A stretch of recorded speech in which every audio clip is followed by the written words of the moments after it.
नमस्कार, आप देख रहे हैं न्यूज एक्सप्रेस। मेरा नाम है ऋतिक ठाकुर। बिहार के चर्चित कोचिंग वॉर में एक ऐसा मोड़ आ चुका है जिसने पूरे मामले को रहस्य और सवालों के घेरे में लाके खड़ा कर दिया। जी हां, आप सभी को याद होगा, पिछले दिनों खान सर के संस्थान से जुड़े विवाद में आरोपी फरार थे। रोशन आनंद के साथ जो ये विवाद चल रहा था, इसको लेकर के लगातार पूरे पटना से लेकर के पूरे बिहार तक इस बात की चर्चा थी कि आखिरकार वो मामला क्या है। लेकिन अब इस पूरे मामले से जुड़े जो फरार आरोपी थे, उनकी जांच चल रही थी। बताया जा रहा है कि अब फरार आरोपी प्रिंस यादव, जो कि रोशन आनंद का भाई है, उसकी नेपाल के एक होटल में संदिग्ध परिस्थितियों में मौत हो चुकी है।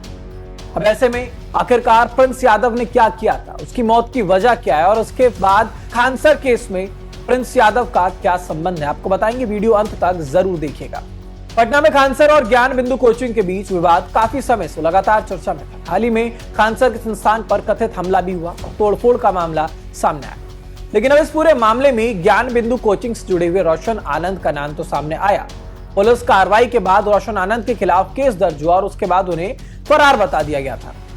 लेकिन अब ऐसे में एक नया मोड़ यह आया कि रोशन आनंद के भाई प्रिंस यादव नेपाल पहुंचे हुए थे, जिनको ढूंढा जा रहा था। नेपाल के एक होटल में उनका शव मिलता है। संदिग्ध परिस्थितियों में उनका शव मिलने के बाद चर्चाएं बहुत तेज हो गई। शुरुआती जानकारी में मौत की वजह ब्रेन हेमरेज बताई। अब हालांकि मौत किन परिस्थितियों में हुई है, फिलहाल इस बात की पुष्टि नहीं हुई, लेकिन इसे लेकर कई सारे अब सवाल जरूर उठ रहे हैं। अब आखिरी निष्कर्ष तब निकलेगा जब पोस्टमार्टम हो जाएगा, जांच रिपोर्ट सामने आएगी। लेकिन सवाल यह कि आखिरकार नेपाल में क्यों ये मौत हुई है। अब ऐसे में अगर बात करें प्रिंस यादव की, तो क्योंकि ये मौत ऐसे समय में हुई है जब खानसर केस पहले से सुर्खियों में। रोशन आनंद पुलिस की जांच के दायरे में है। सोशल मीडिया पर दोनों पक्षों के समर्थकों के बीच तीखी बहस चल रही है। दोनों ही इंस्टीट्यूट्स के जो स्टूडेंट्स हैं, उन तक के बीच में बहस चल रही है। लेकिन अब इस मौत ने पूरे विवाद को और ज्यादा संवेदनशील बना दिया है।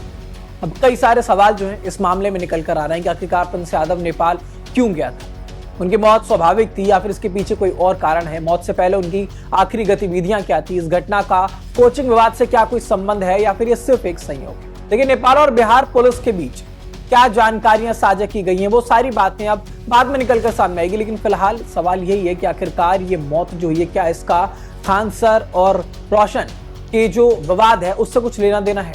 तो फिलहाल उपलब्ध जानकारी के आधार पर प्रिंस यादव की मौत जो है वो नेपाल में हुई है। लेकिन अब ऐसे में ये सवाल है और इसका इंतजार भी किया जाएगा कि क्या इसका कोई भी जो मामला है, इसमें लिंक खानसर और रोशन विवाद से कोई लेना देना है। क्योंकि प्रिंस की लगातार जांच चल रही थी। प्रिंस के नाम को लेकर के बार बार ये बोला जा रहा था कि आखिरकार प्रिंस यादव है कहां। प्रिंस यादव का नाम जब सामने आया था, उसके बाद नेपाल में उसकी मौत हो गई है। इस केस को कहीं ना कहीं इस पूरे मामले ने और ज्यादा संगीन बना दिया है। अब आने वाले समय में देखना होगा कि इसका क्या निष्कर्ष निकलता है। पोस्टमार्टम की रिपोर्ट में क्या कुछ सामने आता है, ये जो मौत है ये नेचुरल थी या फिर उसके पीछे कोई षड्यंत्र है। फिलहाल इस खबर पर आपकी क्या राय है, हमें कमेंट बॉक्स में जरूर बताइएगा। देश दुनिया की तमाम खबरों के लिए देखते रहिए न्यूज एक्सप्रेस।